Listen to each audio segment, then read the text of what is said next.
Good morning, students. I am Praveen Kumbhar, Shivraj Academy of Science, Gadinglas. Work as a PGT biology, and this session starts with lecture number 4. Next slide, please.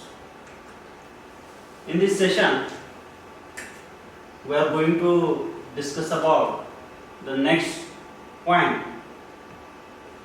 Before going to start the next point with the search of genetic material, we revise some points which is covered in previous lectures with the structure of DNA, molecular structure of DNA, then nucleosome. Okay, so these points are already covered. On the basis or with continuation of this chapter under the genetics, we move towards the next point. This is the search for genetic material as a part of genetics. When we think about the genetic material, or when we think about the DNA, deoxyribonucleic acid, you must know the DNA is a genetic material. But before propose any statement in science, it is very important to it is clarified by doing or by working certain experimentations. Okay. In this point, we also discuss about some experiment which prove that the DNA is the genetic material. Okay. So let's start. In this slide, we see bacteria or bacterial transformation or transforming principle to prove the DNA is genetic material. How DNA is the genetic material? Okay. So जर आपण बघितलं तर याच्यामध्ये आपण या in the search for genetic material मध्ये bacterial transformation और transforming principal कसं असतं, काय असतं या संदर्भात आपण बघणार आहोत. तर याच्यामध्ये कोणत्या शास्त्रज्ञांनी, कोणत्या सायंटिस्टनी वर्क केलेलं आहे किंवा कोणते एक्सपेरिमेंट्स केलेले आहेत की ज्याच्या माध्यमातून आपल्याला जे स्टेटमेंट दिले आहे की DNA is the genetic material, तर याच्यामध्ये आपण ट्रान्सफॉर्मिंग प्रिन्सिपलच्या माध्यमातून सुरुवात करूया. तर Friedrich Griffith conducted his experiment on Streptococcus pneumoniae. Friedrich Griffith हा जो सायंटिस्ट आहे त्यानं काही एक्सपेरिमेंट्स कंडक्ट केलेले आहेत आणि ते कशावर केलेले आहे? स्ट्रेप्टोकोकस निमोनीवर. आता हा स्ट्रेप्टोकोकस निमोनी जो आहे हा कशासाठी रिस्पॉन्सिबल आहे? तर हा जनरली निमोनिया हा जो डिसीज आहे याच्याशी निगडीत आहे आणि हा काय करतो, हा जो बॅक्टेरिया आहे हा बॅक्टेरिया निमोनिया हा जो डिसीज आहे त्याच्यासाठी रिस्पॉन्सिबल आहे. आता या एक्सपेरिमेंट हा जो एक्सपेरिमेंट ग्रिफिथच्या माध्यमातून केला गेला त्याच्यामध्ये काय ऑब्झर्वेशन्स त्याचे आहेत? He observe that there are 2 stage of this bacterium. आणि ज्यावेळी हा एक्सपेरिमेंट तो करत होता त्या दरम्यान त्याला 2 कॉलनीज भेटल्या की ज्याच्यामध्ये एक जे स्ट्रेन आहे ती एक स्ट्रेन ज्याला त्यानं नाव दिलं यस स्ट्रेन म्हणजे स्मूथ सरफेस स्ट्रेन, की ज्याचं कोटिंग, ज्याच्या बाहेर कॅप्सूल आहे ज्याच्यामध्ये पॉलिसॅकराइडचं कोटिंग आहे. आणि हा यस स्ट्रेन आहे किंवा हा यस बॅक्टेरिया आहे, यस स्ट्रेन आहे, हा S strain is a responsible for the disease pneumonia. आता याच्यामध्ये क्लिअर कट दिलेला आहे की observe that there are 2 stage of this bacterium. जसं की मी आता तुम्हाला सांगितलं, वन फॉर्मिंग स्मूथ कॉलनीज, आणि त्या कल्चर मध्ये त्याला पहिली जी कॉलनी मिळाली ती स्मूथ कॉलनी मिळाली आणि त्याला नाव दिलं गेलं यस टाइप कॉलनी म्हणजे स्मूथ कॉलनी विथ कॅप्सूल व्हायरुलंट, म्हणजे it is the responsible for the disease pneumonia. आणि निमोनिया डिसीज साठी रिस्पॉन्सिबल असणारा जो स्ट्रेन आहे हा यस आहे आणि याचं जे कोटिंग आहे, याचं जे कव्हरिंग आहे हे पॉलिसॅकराइडच्या कोटिंग आहे. ओके. देन अनदर फॉर्मिंग दुसरं स्ट्रेन कोणता आहे तर याच्यामध्ये अदर फॉर्मिंग र colony.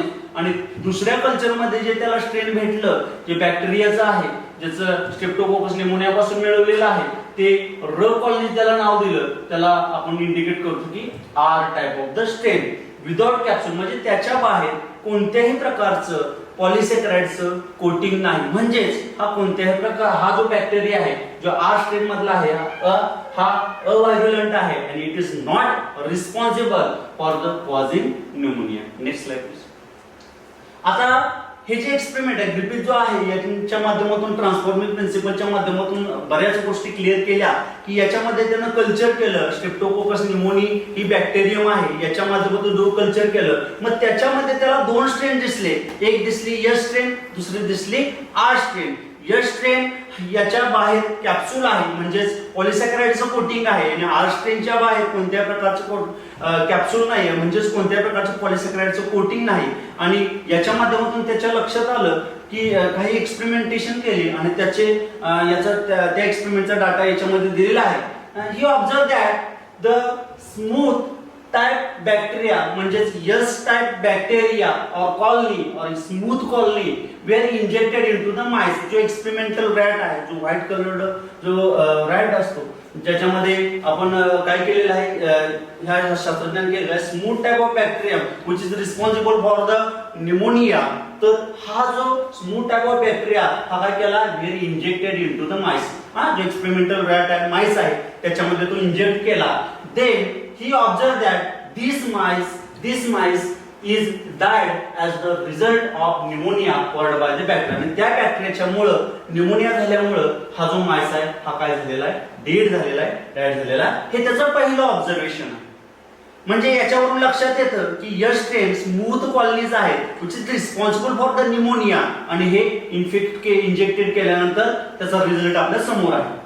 Then he observed the another observation in that he injected the rough type of the bacteria when injected into the mice. आणि त्यानं जे दुसरी कॉलनी आहे ज्याच्यामध्ये रफ टाइप कॉलनी आपण म्हटलेलं आहे ती त्या दुसऱ्या माइस एक्सपेरिमेंटल माइस वर इंजेक्ट केल्यानंतर त्याच्या लक्षात असं आलं की these mice lived and pneumonia was not produced.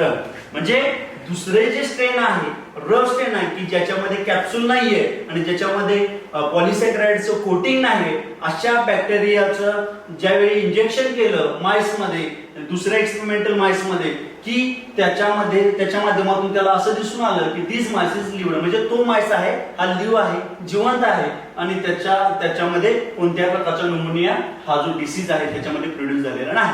याचा अर्थ काय आहे तर S type of the bacteria is responsible for the pneumonia and R strain is not responsible for the pneumonia. या दोन एक्सपेरिमेंटच्या माध्यमातून आता हा शास्त्रज्ञ इथं थांबला नाही कारण आपल्याला याच्यामध्ये काय ऑब्झर्व करायचं आहे की ट्रान्सफॉर्मिंग प्रिन्सिपल कशा पद्धतीने एका ऑर्गॅनिझम मधून दुसऱ्या ऑर्गॅनिझम मध्ये कॅरेक्टरिस्टिक्स कसे पास होतात कसे ट्रान्सफॉर्म होतात हे या एक्सपेरिमेंटच्या माध्यमातून आपल्याला बघायचं आहे. तर त्यानं सिरीज ऑफ एक्सपेरिमेंट केली आणि त्याच्यामध्ये सी म्हणजे थर्ड एक्सपेरिमेंट केला की थर्ड ऑब्झर्वेशन त्याचं याच्यामध्ये दिलेलं आहे ज्याच्यामध्ये काय केलेलं आहे बघा smooth type of bacteria which normally cause disease. तुम्हाला माहित आहे की smooth type of the strain आहे किंवा बॅक्टेरिया आहे की ज्याच्या बाहेर पॉलिसॅकराइडचं कोट आहे which is responsible for the disease pneumonia where heat killed.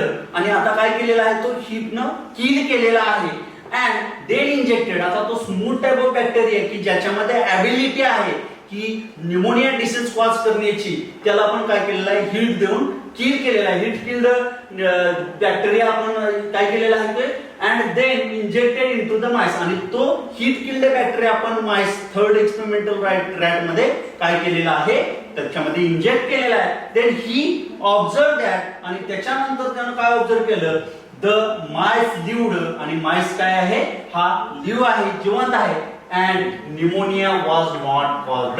म्हणजे याच्यामध्ये कोणत्याही प्रकारचा डिसीज त्याला दिसून आलेला आहे आणि तो जो माइस आहे हा काय जिवंत आहे. म्हणजेच काय तर हीट किल्ड मध्ये काय झालेलं आहे की त्याची ऍक्टिव्हिटी आहे डिसीज कॉझिंग मटेरियल आहे ते काय झालेलं आहे डिमिनिश झालेलं आहे त्याच्यामुळे हा जो माइस आहे हा लिव्ह आहे. मग याच्यावरून सुद्धा जे इन्फॉर्मेशन आहे जे जेनेटिक मटेरियल आहे ते ट्रान्सफर होत आहे की नाही किंवा कोणत्या प्रकारचं मटेरियल एका ऑर्गॅनिझम कडून दुसऱ्या ऑर्गॅनिझम कडे ट्रान्सफॉर्म होत आहे हे आपल्याला बघायचं. मग त्यानं चौथं ऑब्झर्वेशन दिलं की ज्याच्यामध्ये रफ टाइप ऑफ बॅक्टेरिया जो आर टाइप कॉलनीज मधला जो स्ट्रेन आहे बॅक्टेरिया आहे तो घेतला आणि त्याच्यानंतर काय केलं and heat killed yes strand म्हणजे बघा इथं काय, इथं लक्ष देणं अतिशय महत्वाचं आहे, कारण याच्यावरूनच आपल्याला ट्रान्सफॉर्मिंग प्रिन्सिपलचं कन्क्लुजन इथं कळणार आहे.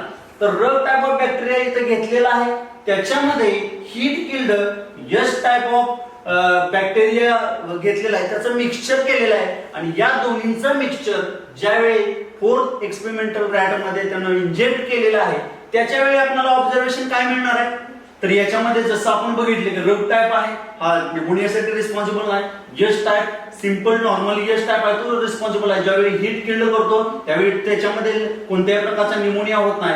मग यानं काय केलं की रग bacteria R type of bacteria, त्याचबरोबर यस जो टाइप आहे तो हीट किल्ड बॅक्टेरिया ज्याच्या मिक्सचर केलं ते इंजेक्ट केल्यानंतर त्याला असं दिसून आलं काय दिसून आलं बघा, he concluded or he observe that the mice died. आता इथं माइस डायड झालेला आहे, जरी हीट किल्ड यस स्ट्रेन आपण वापरलेलं आहे तरी सुद्धा तो डाय झालेला आहे.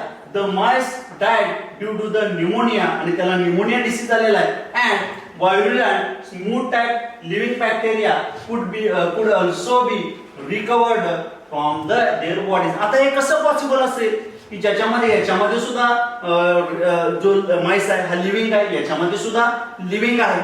मग ज्यावेळी आपण याचं मिक्सचर करतो आणि ते इंजेक्ट करतो माइस मध्ये, त्यावेळी हा व्हायरुलंट कसा होत असेल, due to the transforming principle. म्हणजे काय, तर यश स्ट्रेनच्या आतमध्ये एक विशिष्ट असा सबस्टन्स आहे किंवा त्याच्यामध्ये प्रोटीन्स असतील, त्याच्यामध्ये डीएनए असेल, आरएनए असेल, तर याच्यामधील कोणतं मटेरियल आहे, म्हणजे याच्यामध्ये कोणतं तरी मटेरियल ट्रान्सफॉर्म झालेलं आहे आणि त्याच्यामुळेच त्याच्यामधले जे कॅरेक्टरिस्टिक्स आहेत हे आर स्ट्रेन मध्ये गेलेले आहेत आणि त्याच्यामुळं जो आर स्ट्रेन जो लिव्हिंग आहे बॅक्टेरियम त्याच्यामध्ये ट्रान्सपोर्ट झाल्यामुळं तो न्यूमोनिया जो डिसीज आहे या माइसला झालेला आहे, तो काय झालेला आहे, डाय झालेला. म्हणजे याच्यावरून आपल्याला लक्षात येतं की एका ऑर्गॅनिझम कडून दुसऱ्या ऑर्गॅनिझम कडे काही सबस्टन्स जो आहे तो सबस्टन्स ट्रान्सफर. मी इथं खास करून सबस्टन्स हा शब्द का वापरतोय, कारण आपल्याला माहित आहे की याच्यामध्ये DNA is the genetic material, DNA transform झालेला आहे, परंतु ते आपल्याला अजून काही एक्सपेरिमेंटेशन्स आहेत की त्याच्या माध्यमातून आपल्याला ते काय करायचं, क्लिअर करायचं.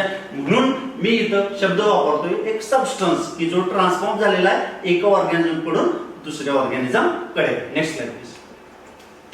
आता हे एक्सपेरिमेंट 4 ऑब्झर्वेशन सांगितलेले आहेत. मग त्या he indicates that some factor from the dead cells, म्हणजे जे हीट केल्ड सेल्स आहेत, स्मूथ कॉलनीज आहेत, त्याच्यामध्ये जेनेटिक मटेरियल तर आहेच.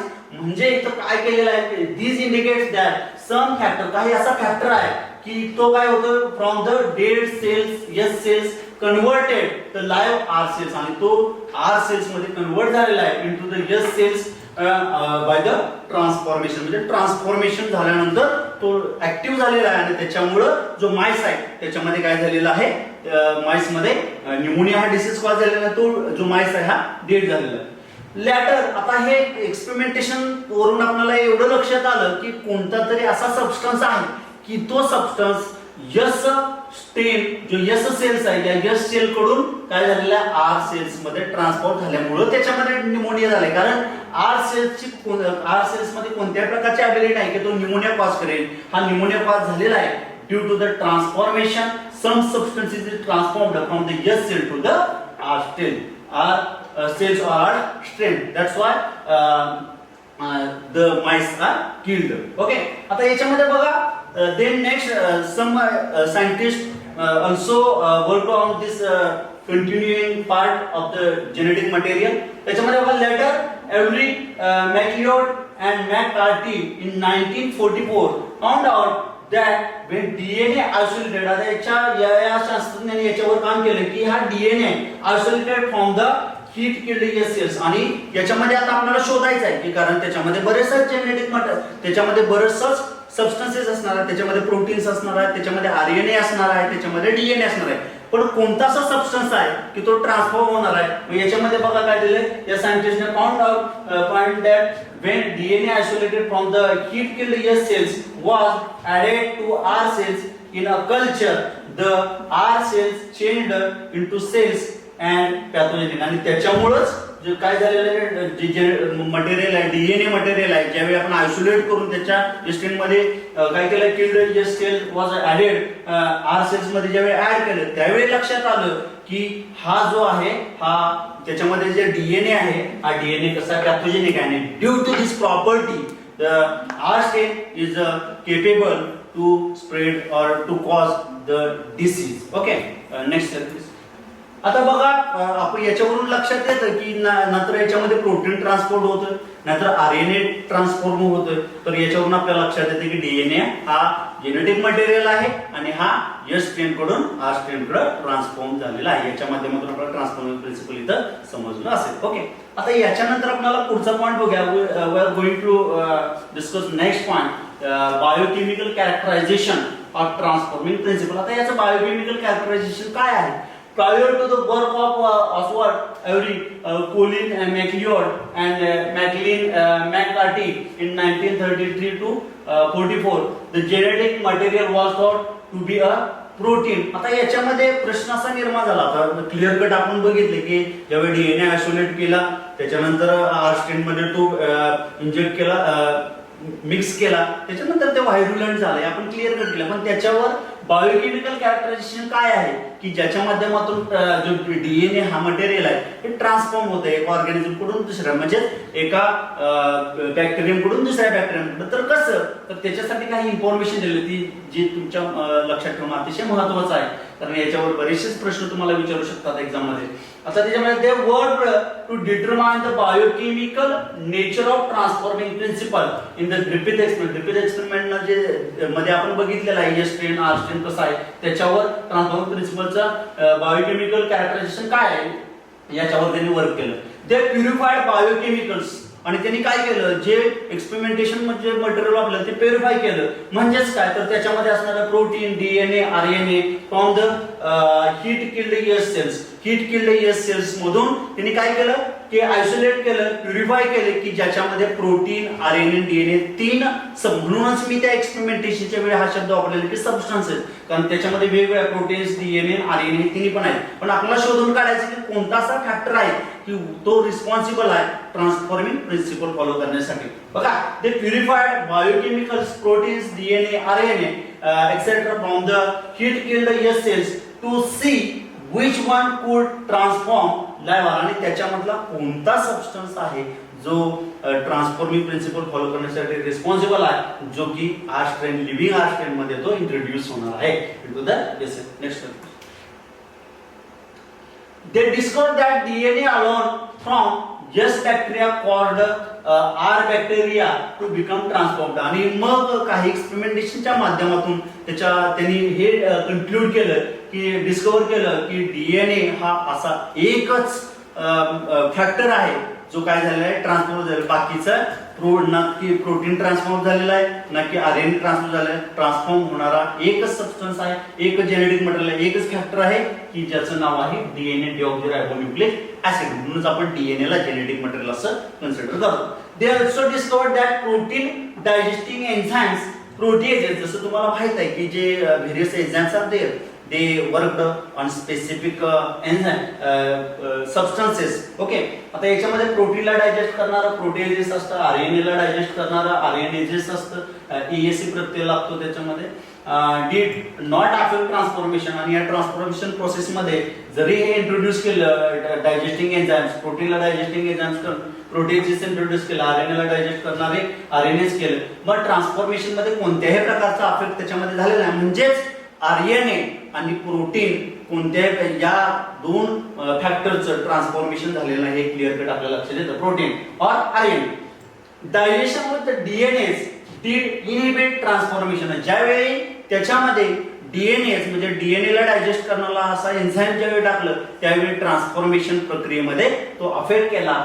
Suggested that the DNA caused the transformation, आणि याच्यावरूनच त्याच्यामध्ये लक्षात आलं की डीएनए जो आहे हा डीएनए जेनेटिक मटेरियल आहे आणि त्याचबरोबर ट्रान्सफॉर्मेशन प्रोसेस मध्ये हा अतिशय महत्त्वाचा रोल परफॉर्म करतो. They concluded that DNA is the hereditary material. जसं की आपण फर्स्ट लेक्चर मध्येच बघितलं, heredity means what, the transformation of traits or transformation of the characteristics from the parent to offspring. Okay, त्याला आपण हेरिडिटी असं म्हणतो, त्या प्रक्रियेला आपण हेरिडिटी असं म्हणतो की डीएनएच्या माध्यमातून ते होत असते. मग त्यांनी काय कन्क्लुडेड, ते concluded that DNA is the hereditary material but not all biologist were convinced. तर याच्या माध्यमातून सगळेच बायोलॉजिस्ट काय कन्व्हिन्स झाले. मग त्याच्यासाठी अजून काही एक्सपेरिमेंट्स आहेत जे आपण नेक्स्ट लेक्चर मध्ये बघूया, बघणारच आहोत. त्याच्या अगोदर थोडासा ब्रीफ रिव्ह्यू मी तुम्हाला सांगतो की ज्याच्या माध्यमातून तुम्हाला पुन्हा एकदा ह्या सगळ्या गोष्टी लक्षात येणं गरजेचं, लक्षात येतील तुमच्या. याच्यामध्ये बघा, या सेशन मध्ये आपण बघितलं जसं in the search of genetic material, त्याच्यामध्ये ट्रान्सफॉर्मिंग प्रिन्सिपल बघितलं, त्याच्यामध्ये ग्रिफिथ एक्सपेरिमेंट्स बघितला की ज्याच्यामध्ये आपण एस स्ट्रेन आणि आर स्ट्रेन, त्याच्यानंतर आर स्ट्रेन परत हीट किल्ड एस स्ट्रेन आणि आर स्ट्रेनचं कॉम्बायनेशन आणि त्याचे रिझल्ट्स काय आहेत ते बघितले. आणि त्याच्याबरोबरच बायोकेमिकल स्ट्रक्चर कशा पद्धतीने ट्रान्सफॉर्मिंग प्रिन्सिपलचा हेही आपण बघितलं. थँक्यू.